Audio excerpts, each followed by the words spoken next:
Thank you. She's working, as she does incessantly, and she runs an amazing kitchen. Our breakfast this morning was amazing.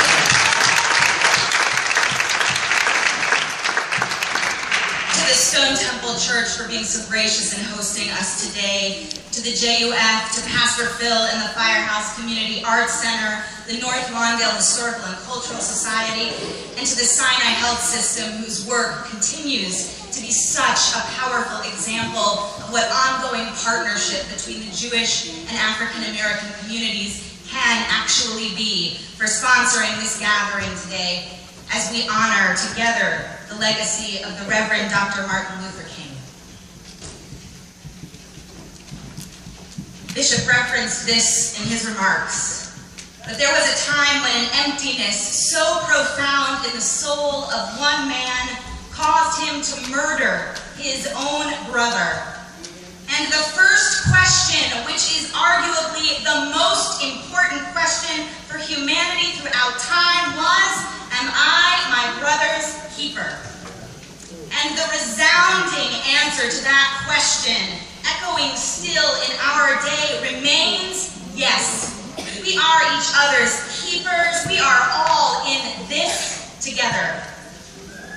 And so together, let's listen to Dr. King's words from March 17th of 1966, whose message rings so true today as well. In order to tell the truth, it is necessary to say not only that we have come a long, long way, we still have a long, long way to go before the problem of racial injustice is solved in our country. We need only turn on our televisions and open our newspapers and look around our community. We must learn to live together, or we will perish together as fools.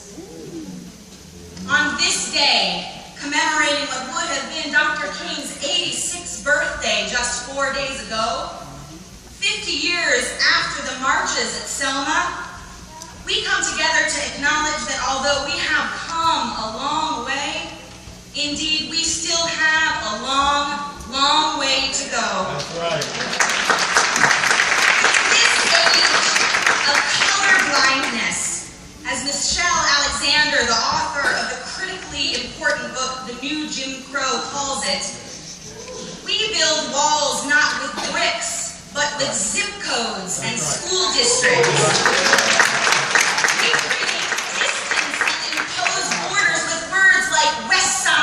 Or North Shore, good neighborhood, or bad, as if those terms somehow justify our disparate feelings. When the wealth gap between white and black America is greater today than it ever was in apartheid South Africa. When the likelihood of being killed by a gun is twice as high for black Americans than for whites. When we know so deeply that although all lives matter, this is the moment to name the fact that black lives matter, because we can breathe.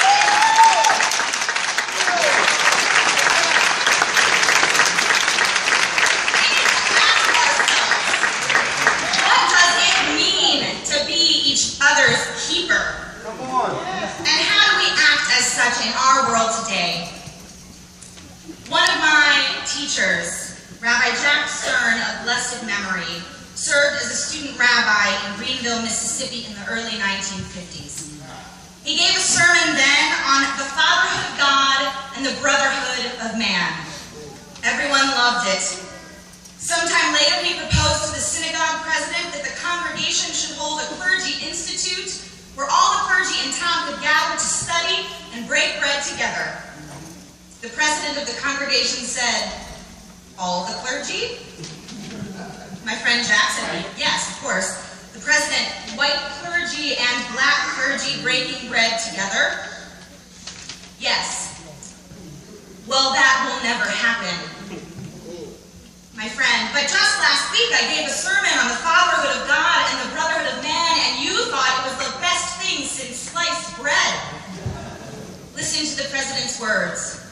It was a great sermon. but you have to be careful when you get specific. Friends, we are here today together to get specific.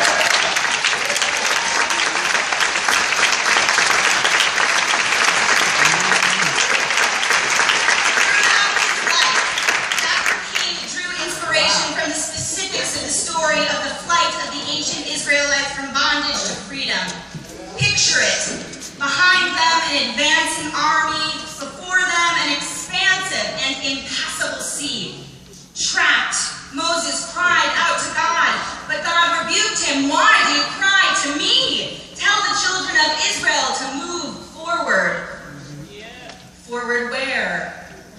The Israelites hesitated until a leader appeared willing to step ahead into the rushing waters with faith that his actions could make a difference. This leader teaches Jewish tradition was not one of the headliners of the Exodus narrative. Not Moses, nor Aaron, not Miriam, nor Joshua, but instead he was a man named Nachshon. Wading through the rising tide only when the waters rose all the way up to his nostrils does our tradition teach us that the sea split open. Nachshon was willing to take risks for a better future for his people, for his faith in the promise of freedom from on high. And in doing so, he catalyzed redemption. There were countless Nachshons in the civil rights movement whose specific actions and partnerships demonstrated their deep understanding that we are in fact each other's keepers. So many African American and Jewish partners, known and not known, who marched the road of justice together. Take Fannie Lou Hamer and Heather Booth. Born in Mississippi, Hamer grew up as a sharecropper. In 1961, she was sterilized against her will as part of Mississippi's plan to reduce the number of poor blacks in the state. When, at a 1962 Student Nonviolent Coordinating Committee meeting, she learned blacks could vote, she was the first to raise her hand and volunteer. Despite the grave risks she would face, as so many were beaten, or even lynched for even attempting to register.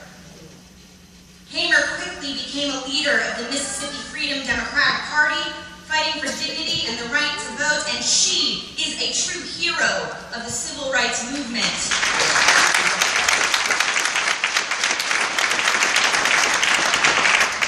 Heather Booth, an 18-year-old Jew, who after visiting Israel and making a commitment at the Yad Vashem Holocaust Memorial to struggle for justice, went to Mississippi to volunteer at the Freedom Summer Project after her freshman year of college.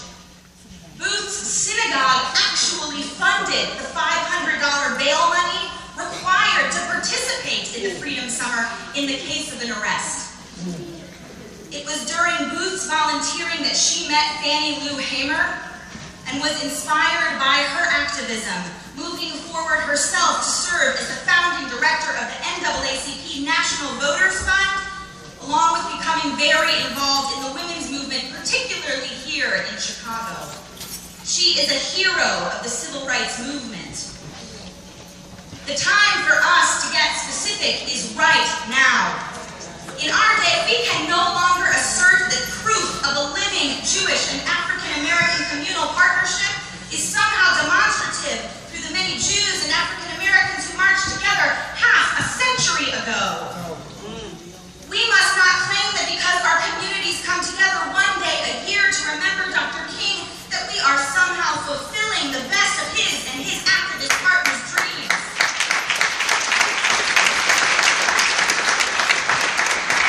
There is so much more we can do together, and there has not been a better moment in the last 50 years for us to come together and dream of what is possible. What is possible? Who will be our Nachshons today? Stepping bravely forward into the rushing waters, risking for each other, for freedom, with faith that we can yet create hope and change. Because the work of social justice is not the sole reserve of the students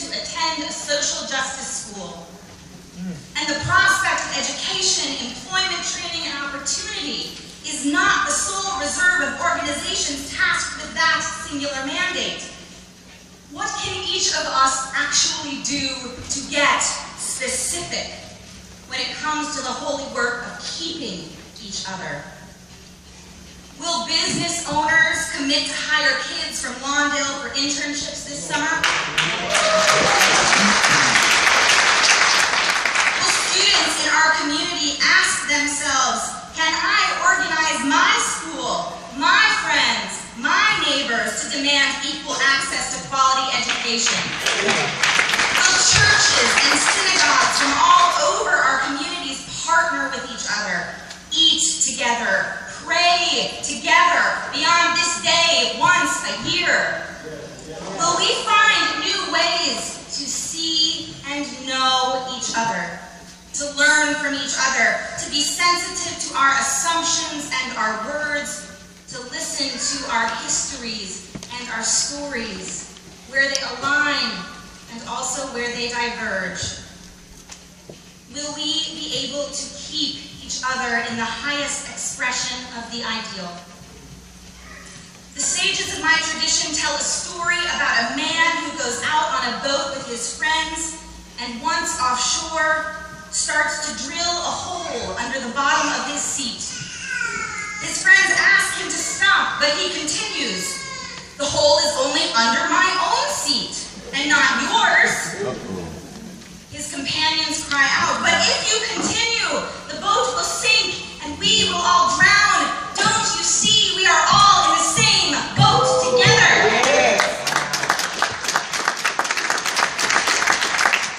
And as the great human rights activist Lila Watson famously said, "If you have come here to help me, you are wasting your time. But if you have come here because your liberation is bound up in mine, let us work together. Let us work together." Because not one of us is free until every last one of us is free.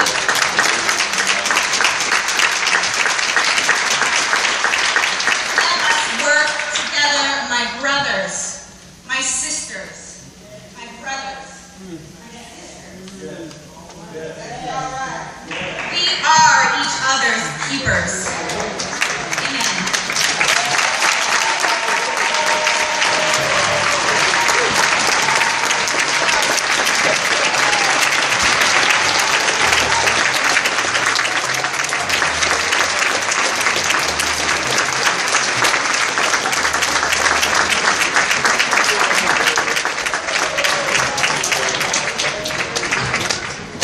That's Mayor's own.